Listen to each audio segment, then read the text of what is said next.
watching SGTV, Socially Good Television. Great morning. Welcome. Welcome to Wavelengths. I'm your host, Grace Roberts. So glad you could join us this morning. I have very, very special guests here in studio with me. Inspirational speaker, Hall of Fame broadcaster, and best-selling author, Tony Agnesi, a master storyteller. He joins us in studio again this morning, the author of 2 books, A Storyteller's Guide to a Grace-Filled Life, and his newly released bestseller, A Storyteller's Guide to Joyful Service, a new collection of stories that celebrate turning life's misery into ministry. We all have stories, right? Tony's award-winning blog was named one of the top 100 Catholic blogs worldwide and was a finalist in the 15th Annual International Weblogs Awards. A frequent guest on Catholic radio, Tony is a member of the Catholic Writers Guild and a frequent contributor to Christian publications.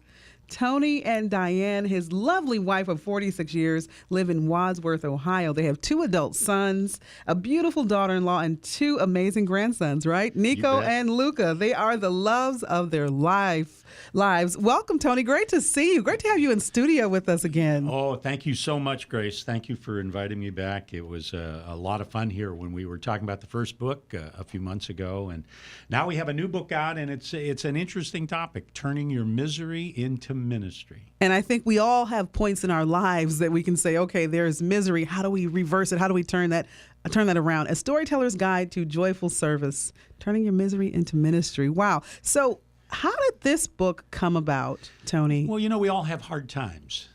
We all go through problems. Yes. We're all going to lose a loved one to death. We have job losses. We have sicknesses, illnesses, things that have happened to us. And how we deal with them really is going to determine how our lives move forward. Right. And God promises us, and we're promised in Corinthians, that he will get us through these hard times. Yes. And when he does, he gives us the opportunity to take that mess and turn it into a message, or take that test and turn it into testimony, yes, or take that victim and turn it into victory.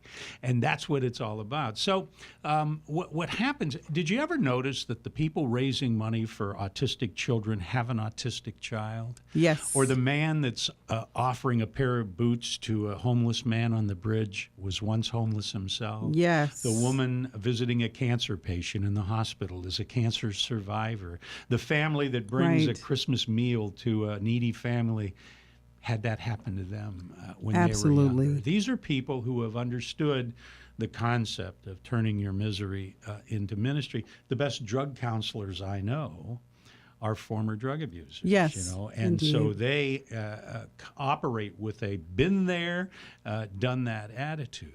And so we all go through hard times. And, there's always this question, where was God in all of this? I have to share with you, Tony. I recently, in the chapter that I wrote in the book about being a domestic violence survivor, and I didn't want to share it because I was embarrassed. I felt, okay, this is something I really don't want to put out there in the public. I'm very private. But I know that I went through that time in my life to share with others, to share with someone else. So I put it in the book, and be surprised how many people, how many women come up to me after I talk about the book, after I share that they went through something similar. And thank you for sharing. Thank you for being transparent. So what we go through, our trials, our miseries, our challenges, it's for someone else. It's for the greater good. It's greater than us. It really is. God doesn't protect us from things. He sustains us through them. And if we put our trust and confidence in God, we end up in a position where we can be of great help to people, where you can be a blessing to someone because you've been there, done that. So when you say something, you say it because you know. Yes. And that's very, very important for a lot of people to be able to do that. A Storyteller's Guide to Joyful Service. So tell me about your journey through this book. I can't wait to read it. Well, there are a number of stories about myself and about my family and about my, I'm a cancer survivor Wow. and I'm a hepatitis C survivor. and I'm a pneumonia survivor. I mean, I've had the last rites given to me 3 times, and so forth. And I'll share with you the fact that when we were always supposed to go have a colonoscopy when you turn 50. And I didn't. And 51, and I didn't. Well, finally, by age 55 or 56, my family doctor, who happens to be a basketball playing buddy of mine, said, "You got to go." So I went. And then you get that phone call, Grace, that phone call where the nurse says, yeah, the doctor'd like to see you. Right. And bring your wife. And I said, "When do you want to see me? How about now?" Right. And that can't be good news. And so I had colon cancer, and I had colon surgery, and I had about 2 feet of my colon removed, and by the grace of God, that was 14 years ago, and I've been cancer-free ever since. As a result, though, you learn some things. When I got that diagnosis, you get that diagnosis that you have cancer, and I'm sure there are people listening who've had that diagnosis. I went home that day, and I was checking my email, and I had an email from a man in Cincinnati who I didn't know, had no reason to know why he even emailed me. And his email said the 7 great prayers. And the first prayer on the list said, "Thank you, God, for ... Mm-hmm. And so I sat there at my computer, Grace, and I said, "Thank you, God, for a doctor who had me go. Thank you for a great medical crew. Thank you for a wife who's going to be supportive of me. Thank you for an early diagnosis. Thank you for all of these things."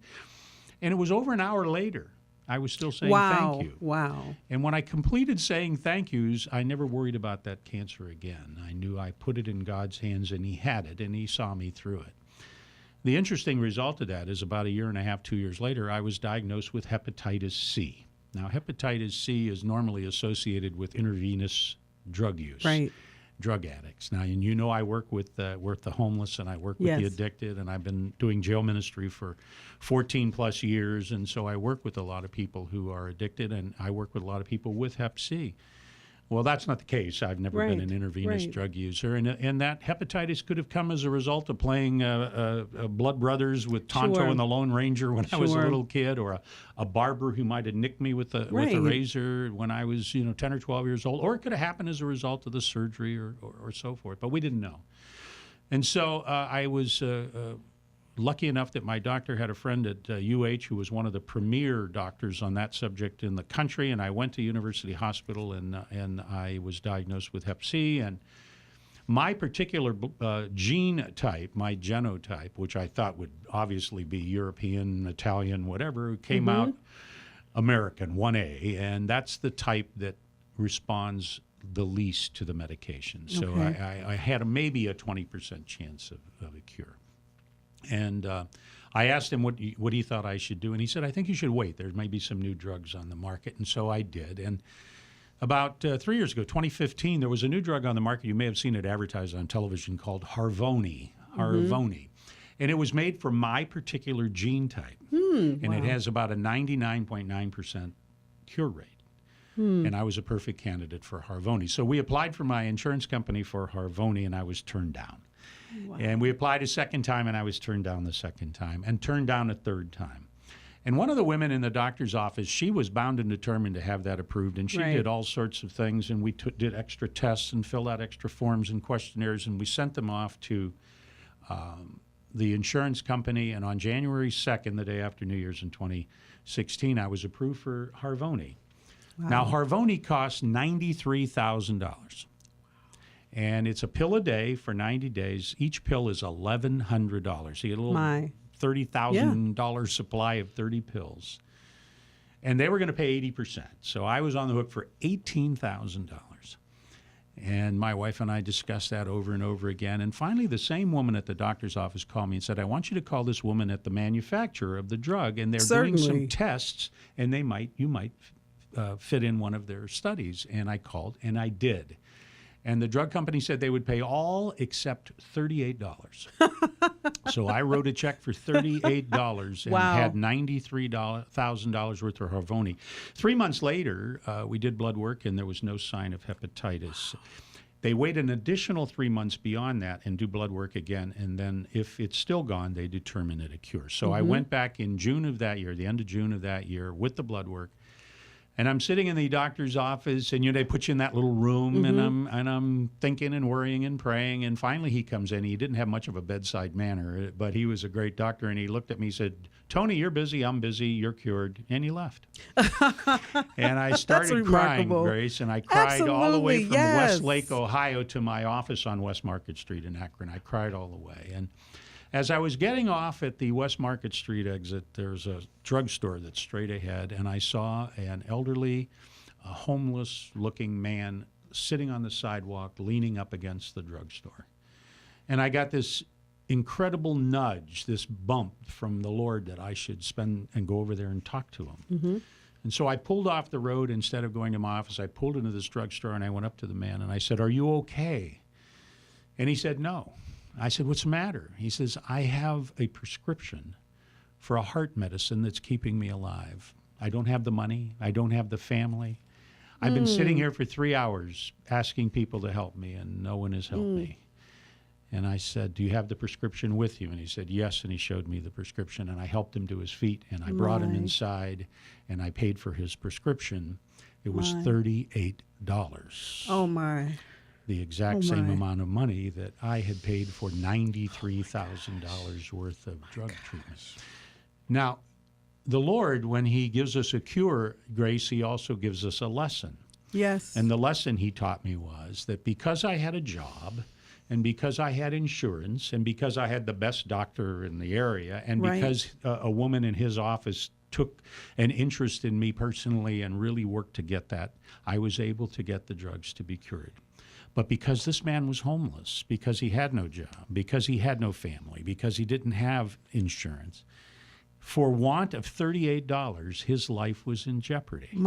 So what the Lord is teaching there is that we have to take that lesson and turn it in. And that's when I started working with homeless people, was because we have people who don't have $38 to stay alive with the particular man. So you see what happens if we allow the Lord to work through us.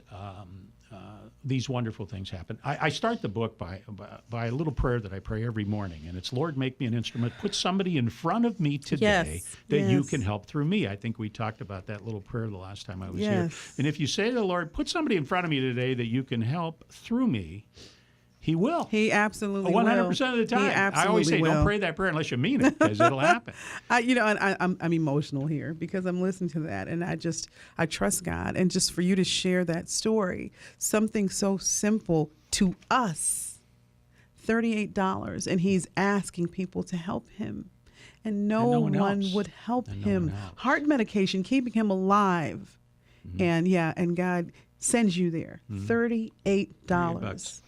I was in Nashville one time, several years ago. I was at a convention, a broadcast convention down there, and it was like $15.99 a day for internet access. I said, I'm not paying $15.99 a day when down the street there's a Panera, and I can go down there and get free Wi-Fi. So a little before 7 o'clock in the morning, I get dressed, I grab my iPad, and I take off for the Panera. And as I hit the streets of Nashville, a woman across from me, I spotted a woman by herself on the street, and I could tell immediately that she was homeless. And, "Sir, sir," she yelled out, and I kind of ignored her and kept walking toward the Panera. "Sir, sir," she cried out again as she got closer to me, and I continued to ignore her. And finally, she was standing right next to me, and I couldn't ignore her anymore. And she said, "Sir, sir, what time is it?" And I says, "It's 7 a.m. And then she started her story, Grace. "I'm from Bristol, where the racetrack is. And I came to Nashville, and there's no work here, and there's no jobs.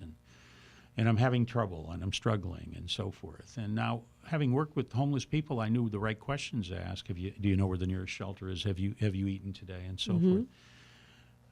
But I asked those questions and did that looking straight ahead at the Panera. I never looked at her. I never engaged her. And when I got to the Panera, I turned and I handed her a $20 bill, and I went inside the Panera. And as I was sitting there, I thought about Mother Teresa, who's now Saint Mother Teresa, who said, "Minister to the Jesus in front of you." And Jesus in the disguise of the homeless, Jesus in the disguise of the poor, and so forth. what this woman really needed was my attention. Yes. She needed me to look at her, to engage her face to face, eye to eye, and so forth. And so I missed an opportunity to minister to the Jesus in front of me. Now, I gave her $20, but that's not what she needed. What she needed was my time and attention. How many of us are crying out, or how many people do we ignore that need our attention? But just like you said, so something like as simple as, okay, here's some money. I'm on my way. I have something else to do. When it takes a few minutes to give the attention. It only takes a couple of minutes. And so again, the lesson that I learned from that was that, we need to engage people. Truly. A guy came up to me at the grocery store and said, and he looked like he maybe was undergoing chemotherapy, whatever. And he said, would you pray for me? Wow. And I said, certainly I would. And normally what I would do, Grace, is I would remember his name. And when I got home, I have a little book and I'd write his name down and I would pray for him. But that he was asking for prayer right then. He said, pray for me now. Right then and there. So I did. I prayed for him right then and there. Put my hands on him right there in the middle of the fast or the frozen food aisle or whatever it was, and we prayed. And I'm sure there were people that looked at us like maybe we were strange, but that's what he was asking. So, to be able to do that in public, and to be able to do that freely, where in other parts of the world they're persecuted for that. They're killed. They're run out of the cities. You can't do that. So things that we take for granted here. We're speaking with Tony Agnesi, and we're talking about his new book, A Storyteller's Guide to Joyful Service, Turning Your Misery into Ministry. Tell us about one of your favorite stories. Well, no, I think all of the stories have lessons, but tell us about one of the stories. I guess they're all your favorites. So tell us about one of your favorites and one of your, do we want to say least favorite stories? How do we want to put that? Well, I don't have any least favorite. I have a lot of favorites. It's hard to pick out a favorite story, but it's October here, and we're coming into the holiday season coming up, and I recall a story. This is from many years ago. My wife and I were living in Atlanta, Georgia. Two Ohio kids have moved to Georgia for work, and my wife had never been out of Ohio, and we were fairly recently married, and we moved to Atlanta. And we met a lot of people in Atlanta who were transplanted Michigan people and Ohio people and Pennsylvania people and so forth. And this particular year for Thanksgiving, we weren't going to be coming home to Ohio. So my wife said to me, wouldn't it be great if we had a little Thanksgiving dinner here at our little apartment, and we would invite some of the couples that that weren't going home as well, that had no family and so forth. And so we did. We invited 5 other couples, and we got the turkey. And I remember at work, I got a ham at work, as a part of our Christmas thing. And so we had all this food, and my wife made all these sides, and we were going to prepare this fantastic meal for our friends that were there. And the day before the day before Thanksgiving, the phone rang, and it was one of the couples, and they said, our parents sent us some tickets to fly home. We're going to go back to Ohio. And so we were down to 4 couples, and then it was 3. And then finally the 2 couples that were remaining, one of them canceled. And at the last minute, the final couple canceled on us. So here we are with this big turkey and a ham and all the sides and the dressings and the pies and everything. And it's just the 2 of us. Well, we had gone to a little church at the time in Atlanta. It wasn't actually a church. We met in a little makeshift building, a very small group of people, and we had sponsored 2 Vietnamese families. Remember, this is toward the end of Vietnam in the mid '70s, and we had sponsored 2 Vietnamese families, and we brought them to the area and so forth. And my wife said to me, it would be great. Let's just take this food and we'll give it to the 2 Vietnamese families that were here. We'll let them celebrate Thanksgiving in their new country. And so we did. We brought the 2 families. They didn't speak English, and we did a lot of bowing and a lot of handing, and they were very grateful, and there were a lot of tears. And we turned that food over to them. And we went back home, and it was kind of interesting. She said to me, we don't have anything to eat. And I said, well, I'll order a pizza. What do you want on it? And so we had a Thanksgiving pizza that year. And as we sat there in our little apartment, just the 2 of us, miles from home in our new town of Atlanta, we realized that was a God appointment we had. Yes. That we prepared that food, and my wife Yes. did all that work and so forth, because we were going to give it to that Vietnamese, or those two Vietnamese families, that we were going to share a good old-fashioned American Thanksgiving with them. Wow. And it was a very powerful thing. Yes, And as we yes. enjoyed our pizza, we recalled that there was a lesson. See, remember I told you, with everything Always. there's a lesson. Always. And the lesson was that there are people that are worse off than we were on Yes. that Thanksgiving Day. So we had we sat in. I think we had a pepperoni pizza and a bottle of very inexpensive wine. I think at the time we didn't have a whole lot, but that was good. So you see how you get the lesson from Right. that. We're right. talking about everything. one of the things I do is I try to go to church every day. I go to Catholic Mass every day. And there's a church in downtown Akron called St. Bernard's. It's kind of right in the middle of downtown. A lot of downtown business people will go there. And the church is at 12:10. Now, why 12:10? Well, it gives you 10 minutes to get out of your office and get over there. And it's one day, and it's kind of interesting. The big church seats about 1,000 people, and I have my seat.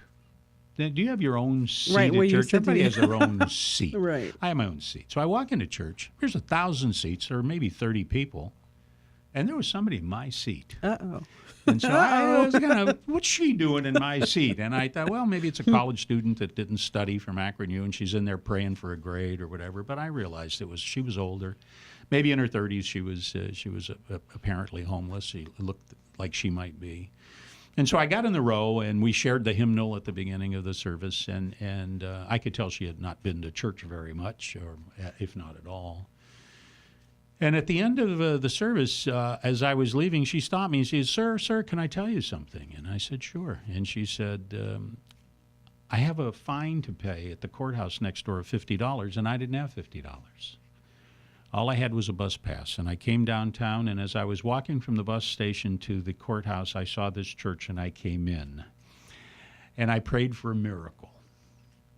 And she said, you see that elderly woman down there? And I said, yeah. She saw me crying, and she came over to me and asked what was wrong, and I told her. And the woman took out her checkbook, and she wrote a check for the $50. And she proudly held up the check, and the elderly woman's name on the check started with the word judge. Wow. So she had her money. Wow. So I congratulated her, and she said, it was a miracle. And I said, yeah, it kind of was. And as I went to leave again, she says, I haven't eaten in 3 days. Can you help me? And I had no money on me. It was, my wife gave me my normal $20 allowance. I had blown it earlier that week. And so I knew that Akron U over the hill had a little cafeteria place, little place over the hill. And I said, walk with me. And we walked down, and we went in, and there was an ATM machine, and I went.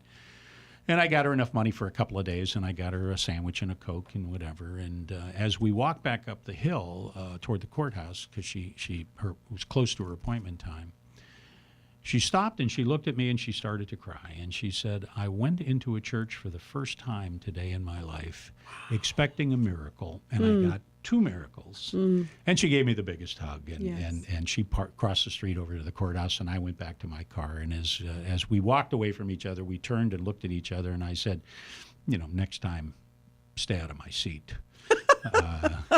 Now, I will tell you, Grace, I've been back there a number of times since, and several times I've seen her there sitting in the your church. seat? Not in my seat, thank No. goodness.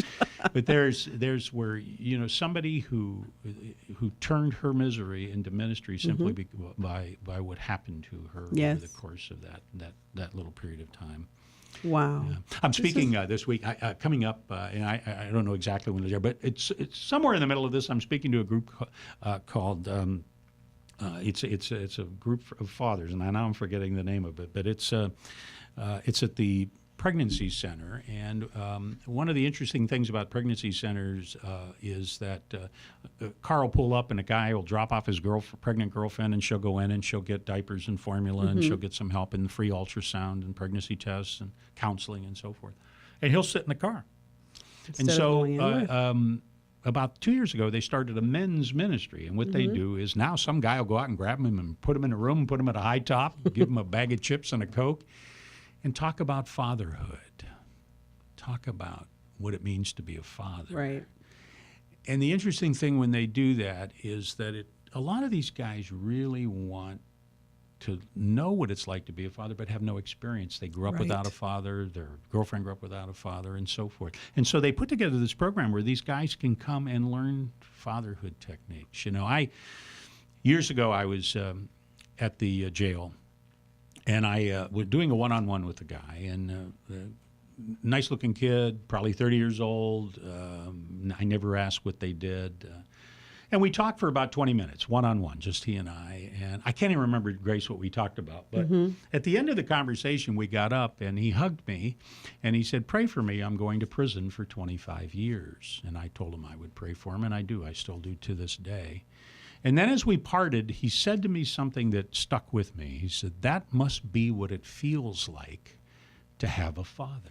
Oh, my. That the 20 minutes we spent together talking, an older gentleman and this young guy, that he said to me, that must be what it feels like to have a father. Now, I drove home in tears all the way back to my house. And as I walked in the house, my wife was sitting on the couch reading the newspaper. So it's been a few years. We were still reading newspapers then. And she said, "Did you read the story about this guy who was convicted of raping a 6-year-old girl?" And I said, "No. Yeah, they sentenced him to 25 years. And I said, "Let me at him. I'd wring his neck." I made some off-the-cuff comment. My wife went off to bed, and I read the story, and it was him. It was this very guy that I worked with. And I said, "That's it. I'm done with jail ministry. I can't do this anymore." I hugged this guy. He told me that must be what it feels like to have a father, and so forth. And then he's the guy. So I was in Florida, sitting at a restaurant, and I get a phone call from a friend of mine, a psychologist who's on the radio, Dr. Ray Guarendi, has 10 kids, several of them adopted, several of them special needs. And he came over and joined me for lunch, and I told him the exact same story I just told you, Grace. And he said, "What do you call a 6-year-old that is attacked like that?" And I go, "A victim." And he says, "What do you call the person that does it?" I go, "A criminal, a perpetrator, or whatever." And he looked me right in the eye, and he said, "They're the same person." And I said, "What do you mean by that?" He says, "I'll guarantee you that he was abused himself as a child, and nobody intervened. Not a father, not an uncle, not a coach, not a teacher. No one intervened in his life, and so here he is being sentenced to 25 years, and guess what? He's still not. No one is entering to help him." It changed my attitude because I don't know what people go through. I can only love people. I can't judge them. I can't judge what they've gone through in their lives. I don't know what they've gone through. The guy that cuts you off when you're trying to make a left-hand turn, you want to scream out or gesture a certain way. You don't know that he might have just gotten a cancer diagnosis. Or the woman that jumps in front of you in the grocery checkout line and so forth might have just gotten some bad news delivered to her. So we have to be careful not to judge people. And I think we're quick to judge. Oh, we are. And we really don't know. And we are so quick to judge. We're speaking with inspirational speaker, Hall of Fame broadcaster, best-selling author Tony Agnesi, sharing stories with us. His latest book, A Storyteller's Guide to Joyful Service, Turning Your Misery into Ministry. How can we get copies of the book, Tony? The book is available everywhere. Amazon.com and BarnesandNoble.com, Books A Million, all of the normal online stores you can get it at. You can also go to my website, Grace, at tonyagnesi.com. The book's available there. And if you get to the where it says discount code, put in the word FRIENDS, F-R-I-E-N-D-S. It'll take 10% off, and we'll do free shipping, and I'll autograph every book from the website as well. The book is stories. They're short stories. There are 750 words. You can read them in under 5 minutes. And each story is tied to a piece of Scripture. So we have a Scripture study, we have a story, and then at the end of each are 2 or 3 questions that you can reflect on. So a lot of people are using it in their prayer groups or their Bible study. And it's interesting. It's all denominations. I've had people from just about every denomination say, "Yeah, we're taking stories from the book and we're using them in our study." There's a men's group that met last night that's been using my first book and have been going through the stories. And they can do on a Bible study night 3 or 4 stories a night that they go through and talk about. And it's really fun. Everyone has stories, Grace. Not just me. Everyone has stories. And what I hope the book does is trigger in your mind your stories. And if we can accomplish that, if you read a story and do the reflections and it triggers something in your mind, then that's what would be successful with the book. The other part of it All of my books, 100% of all the proceeds from all of my books go to charity. I take absolutely no money, not a dollar. tonyagnesi.com is your website. That's where you want to go if you want to purchase the book, to get more information, to learn more about Tony Agnesi. Speaking engagements, if you want to contact Tony for your event perhaps, or to purchase the books for group studies, I cannot wait to read this. Thank you. I'm really excited about it. The homeless hike. Mm-hmm. Hey, you are in my seat. I think you shared that story with us. To have a father. They called her Buffy. Good people, bad choices. This was a night to pray. Bad company. These are some of the titles of the stories in the first chapter. I so look forward to reading this. And I can imagine, but I want to ask you, what did you enjoy most, Tony, about writing this book? Well, it gives me an opportunity to share with people just short. People call the book soft evangelization, pop evangelization. Sometimes they say that kind of in a condescending way, but that's what it is. It's we have so many people that are out there and they're judgmental and they're doing. All I'm saying is that we can get along together. Mother Teresa, again, Saint Mother Teresa says, we have no peace in the world because we forget that we belong to each other. We forget that we belong to each other. And by belonging to each other, we need to open up this circle, and we need to include everyone in the circle. And look after one another. The people that are on the fringes of that circle, the homeless, the needy, the poor, the unborn, the elderly, and so forth, we need to put our arms around and bring them into this circle. Absolutely. You said something so important. Engage. We have to engage one another, and we have to get out of our own way and engage. The woman that you shared just wanted the attention. Mm-hmm. And how often do we pass or miss blessings because we don't engage, because we're so caught up or consumed with our lives or our problems, and in the scheme of things. Yeah, those little nudges, we all get them. Yeah. And not just me, I get them all the time, but we all get them.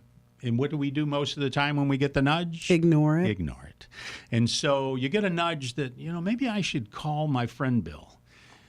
And you ignore it. Mm-hmm. What happens when you call Bill? What is the first thing Bill usually says? Hey, I was just thinking about you. Just thinking about you. Yeah, I right. was just going to call you. And, I have a woman that taught me the lesson. She used to do a thing called the 3 o'clock call. Every day at 3 o'clock, she'd call somebody. Now, I said, you run out of people? Should I never run out of people? There's always somebody sick, somebody in the hospital, somebody hurting, somebody that lost a job, there's always somebody to call. And the first thing that happens when you call them is they're so happy that you call them. Right. Oftentimes they'll say, gosh, you just crossed my mind just today. I was thinking about, or I just mentioned you to a friend of mine today. I wonder how Grace is doing, and so forth. We ignore them. And so what this book hopes to do is to trigger in you the ability to just say, Lord, make me an instrument, put somebody in front of me today that you can help, and then be open to the bump, be open to the nudges, and act on it. People say, well, that's for somebody else. I can't do that. I'm not. No, this is for everyone. Everyone. It's really simple. We make it harder. It's exactly. really simple. We're the ones that make it hard, not. Everyone can do something, can make a phone call, can smile, can say hello to someone, can engage somebody eyeball to eyeball. And that costs nothing. Zero, costs nothing. And I think we would gain, if we do that more often, we would gain so much from doing that. Well, the end of the book, the last part of the book, I talk about joy versus happiness. Happiness is fleeting. I'm happy 20 times today and I'm unhappy 20 times. But joy is something that comes from serving others and being with others and engaging others and including others. And so you want joy? Serve. Isn't that what it's about? We are here to serve others. And the mantra, Tony, that I live by is at your service. How may I serve you? So when I talk to people, when I go to events and I'm speaking, I said, how may I serve? How may I bring value to you, to your organization, to your situation? So how may I serve? So I thank you for this book. I cannot wait. Visit the website, tonyagnesi.com, to get the book, to learn more about Tony, his speaking engagements, a storyteller's guide to joyful service. We can all learn lessons from this, and we can all do more. Turning your misery into ministry. Tony, I thank you so much Grace has been for fantastic. joining I us really enjoy this sitting morning. down with you. And, It's always a pleasure. I love the stories, and I thank you for sharing. I can't wait to learn about your new book, to read your new book as well. And Tony, finish the sentence for me. Well, like you said at the beginning, you said, and thank you. So you're talking to God. Thank you. I thank you for... Thank you for many things. I just thank you for the opportunity to be here today. I thank you for the opportunity I have to share, for the churches and organizations that invite me to come speak. And if we can bless people with the book, as I said, I take no money from any of the things I write. It all goes to charity, 100% of the proceeds. And it's just to put a bug in people's ear that we're here to serve, and we're here to not only serve our Lord, but to serve our Lord through helping others as well.